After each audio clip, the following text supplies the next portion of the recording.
Hello friends, मैं ख्याति आप सभी का अपने चैनल में बहुत बहुत स्वागत करती हूँ।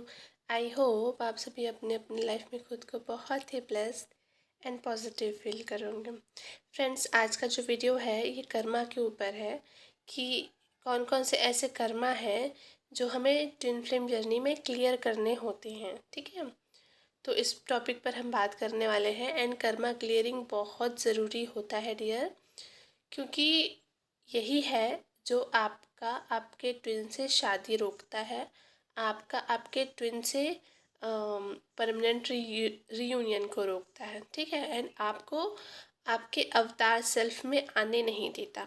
ठीक है, आपको आपके हायर सेल्फ में या बेटर वर्जन बनने नहीं देता। ठीक है, तो इसलिए कर्मा क्लियर करना बहुत ज़रूरी है। तो आज हम कर्मा कौन कौन से कर्मास होते हैं जो हमें क्लियर करना है, इस टॉपिक पर बात करेंगे। एंड इस टॉपिक पर अभी नहीं बात करेंगे क्योंकि एक मैंने वीडियो में बोला था ना कि बहुत ज़्यादा कर्मा भी क्लियर नहीं करना है।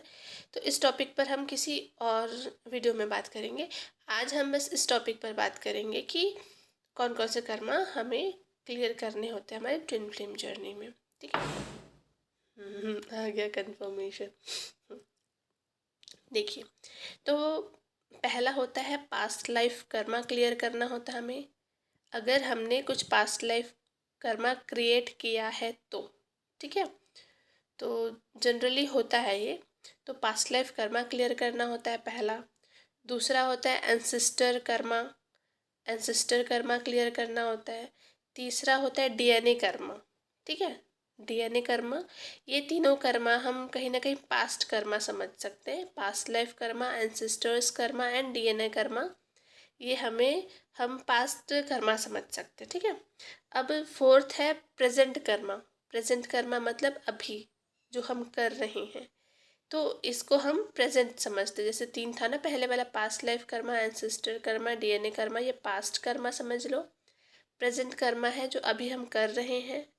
And future Karma, future Karma है एक्चुअल हमारा डीएनए, है ना, एक्चुअल हमारा डीएनए, हमारा अवतार सेल्फ का डीएनए, या हमारे स्टार सीड का जो डीएनए। क्योंकि देखिए, ट्विन फ्लेम्स हो आप तो कुछ तो स्पेशल सोल हो, नॉर्मल सोल तो हो नहीं। ठीक है, तो हो सकता है आप मतलब कोई स्टार सीड हो, है ना, इंडिगो चाइल्ड हो, या मतलब कुछ भी, कुछ तो हो। ठीक है, कुछ तो स्पेशल हो।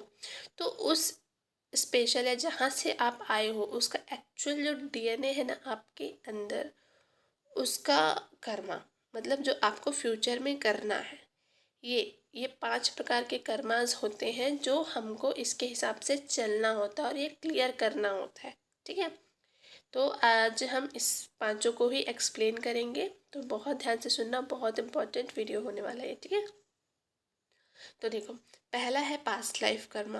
पास्ट लाइफ कर्मा क्या होता है कि जो हमने पिछले जन्म में किया हुआ है, किसी के साथ कुछ अच्छा किया हो या कुछ बुरा किया हो। क्योंकि कर्मा अच्छा होगा तो वो भी पेड करना होता है और बुरा होगा तो भी पेड करना होता है। ऐसा नहीं कि आपने अच्छा किया किसी का और उसको पेड नहीं करना, ये भी नहीं।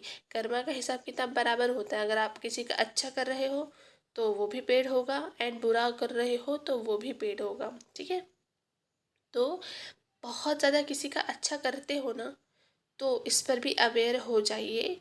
इक्वल गिव एंड टेक होना बहुत ज़रूरी होता है, बहुत ज़रूरी। ठीक है, क्योंकि अगर बहुत ज़्यादा अच्छा कर्म भी होता है ना, तो ये भी दिक्कत देता है। ठीक है, तो पास्ट लाइफ कर्म में ऐसे कर्मा समझ लीजिए कि आपने जो किसी का अच्छा किया हो या किसी का बुरा किया हो, उसको आपको इस जन्म में क्लियर करना है। ठीक है, इसमें बहुत सारी चीज़ें होती हैं पास्ट लाइफ कर्मा में कि आपने ये कर्मा आपके ट्विन के साथ भी हो सकता है, अदर लोगों के साथ भी हो सकता है, एंड आपकी जर्नी में की हुई गलतियां भी हो सकती है। ठीक है, कि आपने पास्ट लाइफ में जब आपको ये जर्नी मिली थी तो आपने कुछ गलतियां कर दी, है ना, तो वो भी ये हो सकता है। या आप हो सकता है हायर सेल्फ में जब रहे होंगे, मतलब एज अ एंजल रहे होंगे मान लो कभी। ठीक है, क्योंकि ऐसा भी होता है। तो अब अगर हम एंजल के रूप में हैं एंड हमसे कुछ गलतियां हो जाती है, तो डिवाइन ना हमें वापस से धरती पे भेज देते हैं उस कर्मा के साथ, और उसको हम फॉलन एंजल कहते हैं कि एंजल तो होते हैं इस धरती में आकर, पर कुछ गलतियां कर ली है उन्होंने पास्ट लाइफ में, तो इसलिए डिवाइन ने उनको भेजा है। और सारे लाइफ टाइम में वो कर्मा ही क्लियर कर रहे थे, वो वाला कर्मा जो वो एंजल के रूप में कुछ गलती करके आए हैं, ठीक है। तो वो ऐसे लोग फॉलन एंजल्स कहलाते हैं, ठीक है। तो कुछ भी प्रकार का कर्मा, कुछ भी प्रकार का कर्मा, ये बहुत बड़ा इस पर भी टॉपिक है जो इस पर अलग ही वीडियो बन सकता है। तो कुछ भी प्रकार का जो कर्मा है पास्ट लाइफ का, वो होता है पास्ट लाइफ कर्मा। ये हमारे ट्विन के साथ भी होता है, डिवाइन के साथ भी होता है, हमारी जर्नी के साथ भी होता है, एंड लोगों के साथ भी होता है, ठीक है। अब दूसरा है एंसेस्टर कर्मा। एंसेस्टर कर्मा क्या होता है कि जो जिस घर में हम पैदा हुए हैं, है ना, जिस भी घर में हम पैदा हुए हैं, वहाँ के जो पूर्वज है ना, उनके कर्मास हमारे अंदर आ जाते हैं खुद ब खुद, ठीक है। इसको हम डीएनए कर्मा नहीं कहेंगे। एंसेस्टर्स का डीएनए कर्मा तो होता ही है, बट मैं डीएनए कर्मा अलग अलग टॉपिक में एक्सप्लेन करने वाली हूँ।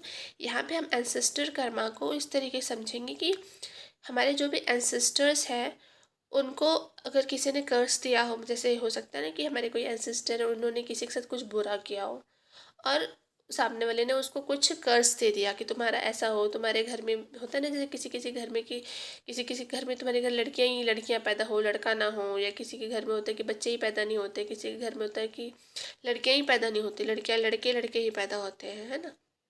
किसी के घर में होता है कि गरीबी छाई हुई है, पूरा मतलब पीढ़ी पीढ़ी से गरीबी छा रहा है, जितना भी धन दौलत था धीरे धीरे धीरे धीरे सब खत्म हो गया। तो ऐसा कुछ भी होता है ना, वो होता है हमारा कर्मा, एंसेस्टर कर्मा, ठीक है। एंड कभी कभी क्या होता है कि bad marriage bad marriage they देते हैं ये एंसेस्टर हमें, या कभी कभी ऐसा होता है कि जो घर का जो बच्चा होता है ना, वो गलत संगति में, खासकर लड़के, है ना, गलत संगति में या गलत आदतों में और नशे में, ये सब चीज़ें पड़ जाते हैं, जॉब नहीं करते, या कितनी भी कोशिशें कर लो आप, पर आपकी लाइफ जो है वो सेटल डाउन नहीं होगी। तो ये सारी चीज़ें होती हैं एंसेस्टर कर्मा। क्योंकि एक्चुअल क्या होता है ना कि एंसेस्टर हमें परेशान करते हैं जानबूझकर, क्योंकि उनको मुक्ति चाहिए, एंड हम ही हैं जो उन सबको मुक्त करा सकते हैं, ठीक है। तो वो हमें चैन से नहीं रहने देते हैं, हमारे घर वालों को चैन से नहीं रहने देते हैं, एंड हमारी शादी हमारे ट्विन से रोकना, तो सबसे बड़ा पर्पस होता है सिस्टर्स का। क्योंकि ना वो, आप जब तक एंसेस्टर कर्मा क्लियर नहीं करोगे, आपकी ट्विन से आपकी शादी करने होने ही नहीं देंगे, और ना आपको कार्मिक से शादी करवा देंगे। और ऐसे होते हैं एंसेस्टर्स, क्योंकि ना मतलब देखो, वो एंसेस्टर्स है, मतलब एज अ सोल है, तो वो किसी और को परेशान नहीं कर सकते। वो हमको ही परेशान कर सकते हैं, हमें ही मैसेज दे सकते हैं, क्योंकि हमारा डीएनए उनका डीएनए है कहीं ना कहीं, ठीक है। तो वो अपनी पूरी कोशिश करते हैं कि उनको हम मुक्त करा पाएँ, जो हमारा कर्मा भी है। मतलब डिवाइन ना हमें ऐसे घर में ही जन्म देते हैं। बेसिकली ये समझ लो कि हम डिवाइन हमें ऐसे घर में जन्म देते हैं जहाँ पे हमारे एंसेस्टर के जो कर्मा होते हैं ना, वो उसी प्रकार के होते हैं कहीं ना कहीं जो हमारा पास्ट लाइफ कर्मा होता है। तो यहाँ पर क्या होता है, हम अपने एंसेस्टर को कर्मा क्लियर करके उनको मुक्त भी करा रहे होते हैं, एंड कहीं ना कहीं हमारा पास्ट लाइफ कर्मा भी क्लियर कर रहे होते हैं। तो ना ये सारे कर्माज ना एक दूसरे पर मतलब एक दूसरे के साथ लिंक्ड रहते हैं कि आप ये करोगे तो वो भी हो जाएगा, वो करोगे तो वो भी हो जाएगा, पर अवेयरनेस के साथ करना ज़रूरी होता है, ठीक है। तो बेसिकली एंसेस्टर कर्मा ये होता है कि हमको अपने सारे एंसेस्टर्स को मुक्त कराना है। जो भी जिनको भी मुक्ति नहीं मिली है, जो भी एज अ सोल इधर उधर भटक रहे हैं, या जो भी उनके वो में कर्सेस है ना, जो भी कर्ज है उनका, वो सारी चीज़ों को हमको मुक्त कराना होता है उनको, ठीक है, और उनको एनलाइटन कराना होता है कहीं ना कहीं, समझ लो, ठीक है। अब तीसरा है डीएनए कर्मा। डीएनए कर्मा क्या होता है कि इसको हम डीएनए कर्मा को कैसे बताएं। हाँ, डीएनए कर्मा क्या होता है, जैसे कि हमारे मम्मी पापा, जैसे देखो एंसेस्टर कर्मा तो क्या होता है, पूर्वज के पूर्वज से पूर्वज से पूर्वज से पूर्वज से आया, तो अब वो मम्मी पापा के आते आते तो बढ़ तो जाता ही है, बट फिर भी थोड़ा सा उसका असर कम हो जाता है। बट एग्जैक्टली डीएनए कर्मा क्या होता है ना कि जो हमारे मम्मी पापा के डीएनए का कर्मा हमारे अंदर है, एंड हमारे मम्मी पापा के मम्मी पापा, इनका कर्मा हमारे अंदर है बाय डीएनए। इसको हमें हील करना होता है, इसको बोलते हैं डीएनए कर्मा, ठीक है। तो इसको आप कैसे पहचान सकते हो कि जैसे होता है ना कि जैसे मेरी मम्मी, मैं अपना एग्जांपल देती हूँ। तो जैसे मेरी मम्मी है, थोड़ी मनी माइंडेड है, थोड़ी नहीं काफ़ी मनी माइंडेड है। उनके वो पैसे के सामने कुछ नहीं दिखता, रिश्ते भी नहीं दिखते, ठीक है। मेरी नानी भी कहीं ना कहीं ऐसी है, बट वो थोड़ी कम है, पैसे मनी माइंडेड है, बट रिश्तों को इम्पोर्टेंट देती है, बट सिर्फ अपने रिश्तों को इम्पोर्टेंट देती है, दूसरों के रिश्तों को नहीं। मतलब होता है ना कि अपने पति अपने बच्चों उनको इम्पोर्टेंस देगी, बट और कोई जो है उनको इम्पोर्टेंस नहीं देगी। पर मेरी मम्मी का वो बढ़ गया, मेरी मम्मी का ऐसे बढ़ गया कि वो पैसे के सामने अपने घर वालों को भी, अपने बच्चों को, अपने पति को भी इम्पोर्टेंस नहीं देती, ऐसे, ठीक है। तो ये इंक्रीज़ होता जाता है और धीरे धीरे अगर हम उसको अवेयरनेस के साथ नहीं करते, ठीक है। ऐसे ही मेरे दादाजी जो है, उनका भी था, पापा का भी था, कि मेरे दादा को भी कभी प्यार नहीं मिला, मेरे पापा को भी कभी प्यार नहीं मिला। तो ये लोग ना लव से भागते हैं, अपने इमोशन से भागते हैं, 11 ये हील करना बहुत ज़रूरी है, ठीक है। तो मेरे दादा, मेरे पापा, ये लोग इमोशन से भागते हैं, ठीक है। तो सबके अपने अपने कर्मा है। तो ये कर्मा हमारे अंदर खुद ब खुद आता है। मतलब जैसे होता है ना कि डीएम होते हैं कि प्यार तो कर रहे होते हैं, प्यार पता है उनको किससे प्यार कर रहे थे, पर फिर भी कमिटमेंट इशू होता है उनको। इमोशन से भागते, उनको लगता है मैं इमोशंस फील करने लगूंगा तो मैं बंध जाऊंगा, कमिटमेंट दूंगा तो मैं बंध जाऊंगा। तो ये इशू अपन हमारे अंदर का नहीं होता, ये हमारे डीएनए का इशू होता है जो हमें हील करना होता है, ठीक है। कभी कभी ना हम कंट्रोलिंग हो जाते हैं, ये डीएफ के साथ भी होता है, डीएनए के सॉरी डीएम के साथ ही ज़रूरी नहीं है, डीएफ के साथ भी होता है। जैसे होता है कि डीएफ की मम्मी कभी कंट्रोलिंग है और बहुत ज़्यादा मतलब एकदम हिसाब किताब करने वाले, एकदम छोटी छोटी चीज़ों के लिए चिक चिक करने वाले, तो वो भी हमारे अंदर आ जाता है और हम भी कहीं ना कहीं कर रहे होते हैं, ठीक है। यही चीज़ें हम भी कहीं ना कहीं कर रहे होते हैं। तो जैसे मेरी मम्मी और नानी का एग्जाम्पल दिया ना मैंने, तो मैं हमेशा क्या करती थी, मेरे साथ भगवान जी का साथ था हमेशा, तो मुझे लर्निंग ही दी गई बचपन से। तो हमेशा मैं ये सोचती थी जो मेरी मम्मी करती है, जो मेरी नानी करती है, वो मुझे नहीं करना है। मैं हमेशा इस अवेयरनेस के साथ रहती थी कि जिस भी चीज़ से मुझे तकलीफ़ होती है तो वो मैं नहीं करूँगी। क्यों? क्योंकि अगर मुझे तकलीफ़ हो रही है ये चीज़ को करने से, तो अगर मैं ये चीज़ दूसरों के साथ करूँगी तो उनको भी तकलीफ़ होगी। मैं इस अवेयरनेस के साथ हमेशा रही हूँ अपनी पूरी लाइफ टाइम में, एंड इन फ्यूचर भी रहूँगी। ये मेरे लिए बहुत बहुत बहुत इम्पॉर्टेंट लेसन है, एंड आप सबके लिए भी होना चाहिए कि जो चीज़ हमें अच्छी नहीं लगती है तो वो चीज़ दूसरों को भी अच्छी नहीं लगेगी, सिंपल सी बात है। तो जो हमको लगता है कि सामने वाला हमारे साथ ना करे, तो इस अवेयरनेस के साथ हमेशा रहो कि हम ये चीज़ दूसरों के साथ ना करें। ये हमें नहीं पता चलता, ये वाला जो कर्मा होता है ना, ये डीएनए कर्मा हमको समझ में ही नहीं आता, बट हम खुद ब खुद ये चीज़ कर रहे होते हैं। तो हमेशा ध्यान रखो कि आपको अपने मम्मी पापा में जो चीज़ें हैं आपको अच्छी नहीं लगती हैं, जो जो नाना नानी में है और आपको अच्छी नहीं लगती हैं, जो उसको हमेशा अवेयर रहो कि ये मुझे नहीं करना है,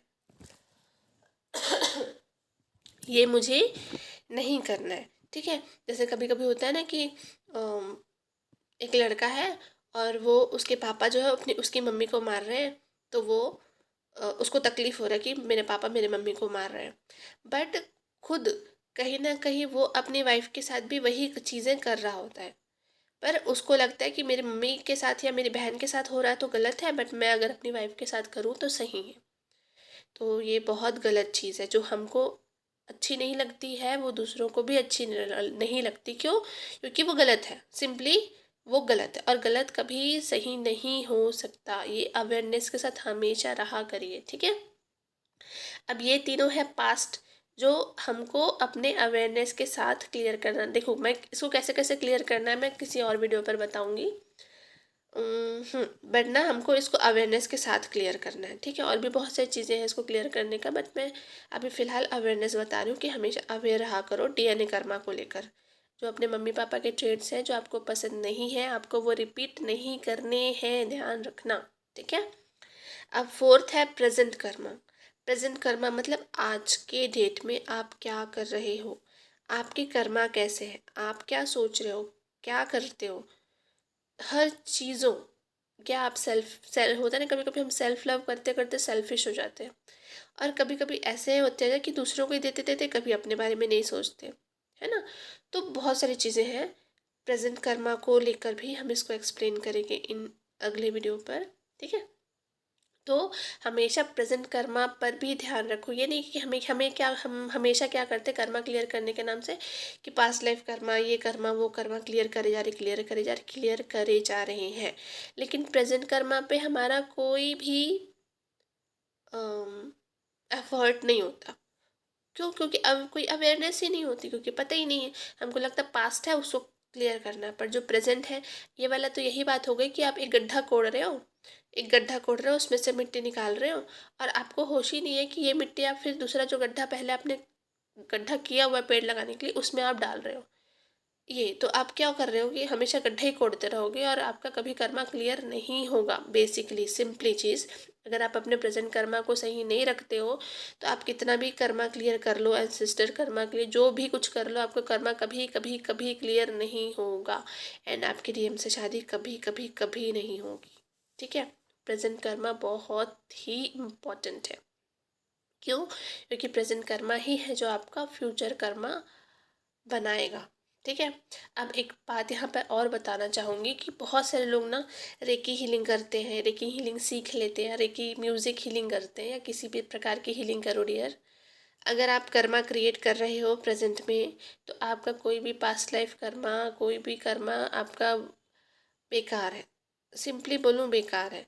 और क्यों? क्योंकि वही ना, आप पहले का कर्मा क्लियर कर रहे हो और फिर नया कर्मा क्रिएट कर रहे हो, ठीक है। तो कहाँ से आपका कर्मा क्लियर हुआ? कुछ नहीं हुआ ना। आपने एक गड्ढा किया, फिर दूसरा गड्ढा कोड़ के उसका मिट्टी पहले गड्ढे में डाल दिया, तो कहाँ से आपका ज़्यादा पेड़ लगा पाओगे? नहीं लगा पाओगे। सिंपली लगा पाओगे तो एक ही लगा पाओगे, या तो लाइफ टाइम आप गड्ढा ही कोड़ते रह जाओगे। बस इतना ही, ठीक है।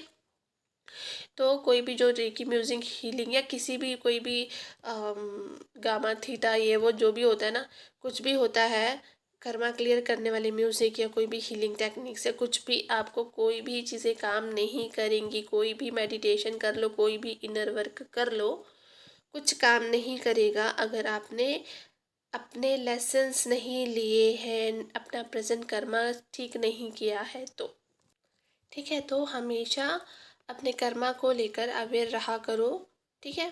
पास्ट भी एंड प्रेजेंट कर्मा भी, ठीक है। क्योंकि प्रेजेंट कर्मा ही है आपका जो फ्यूचर कर्मा क्रिएट करेगा, अच्छा वाला, आपकी फ्यूचर लाइफ अच्छी क्रिएट करेगी, ठीक है। अब फिफ्थ है एक्चुअल। एक्चुअल जो हमारा डीएनए है उसका कर्मा, मतलब हम ट्विन सोल हैं, मतलब तो कुछ ना कुछ तो स्पेशल है। मतलब या तो हमारे अंदर गॉड का अंश है, या हम स्टार सीड हैं, या किसी दूसरे प्लेनेट से आए हैं, तो जो एलियंस होते हैं उनका डीएनए है हमारे अंदर, ठीक है। तो कुछ भी हो सकता है, अलग यूनिवर्स से आए हैं तो वहाँ का हमारा डीएनए हो सकता है ना। तो कुछ भी हो सकता है, बट हम नॉर्मल सोल तो नहीं है। हम कुछ ना कुछ हमारे अंदर ऐसा डीएनए है जो अलग है, ठीक है। तो उसका कर्मा कहाँ गया? मतलब एक्चुअल मायने में इसको हम ये कहें कि जो आप कार्य करने आए हो इस लाइफ टाइम में, वो कर्मा कहाँ है जो आपको इन फ्यूचर करना है, वो भी तो क्लियर करना है ना। क्या उसको भी उधारी लेकर जाना है ऊपर, फिर वापस आओगे उसको करने, क्योंकि आपने तो वो किया ही नहीं, ठीक है। और यही चीज़, इसी को हम कहीं ना कहीं पास्ट लाइफ कर्मा कहते हो, कि पिछले जन्म में आप आए यहाँ करने अपना कार्य, पर आपने किया नहीं, कर्मों में मोह माया में फंस गए, एंड ये अपना अधूरा कर्मा लेकर फिर ऊपर चले गए और कर्मा क्रिएट करके चले गए। तो अभी जन्म में आकर आप उस कर्मा को पास्ट लाइफ कर्मा क्लियर कर रहे हो। अब चलो, आपने पास्ट लाइफ कर्मा क्लियर कर लिया, एंसेस्टर कर्मा क्लियर कर लिया, डीएनए कर्मा क्लियर कर लिया, प्रेजेंट कर्मा क्लियर कर रही हैं, बट एक्चुअल जो हमारा डीएनए का कर्मा है वो कौन क्लियर करेगा? वो भी तो करना है ना।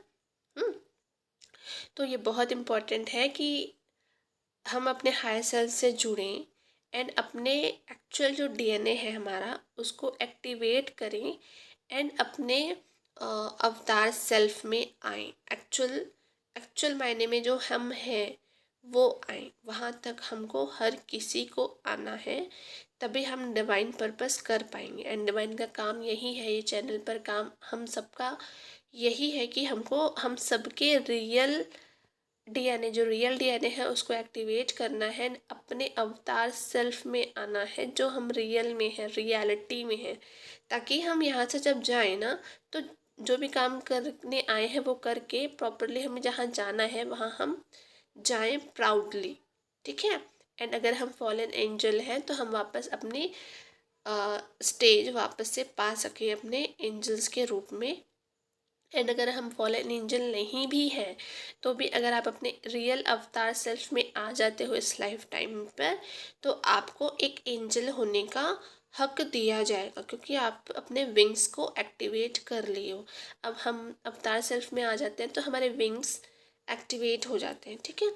तो हम अवतार सेल्फ में किसी और वीडियो पर बताऊंगी अवतार सेल्फ कैसे बोलूँ, कि मैंने एक वीडियो में बताया था ना कि मेरे 5 डीएम हैं, शिव जी भी मेरे डीएम हैं, तो मैंने कहीं ना कहीं अपना अवतार सेल्फ एक्टिव कर लिया है। इसलिए डिवाइन ने मुझे बता दिया कि मैं मेरे अंदर कौन से गॉड एक्टिव है, एंड मैं मेरे अंदर एक्चुअल मायने में मेरा एक्चुअल डीएनए क्या है।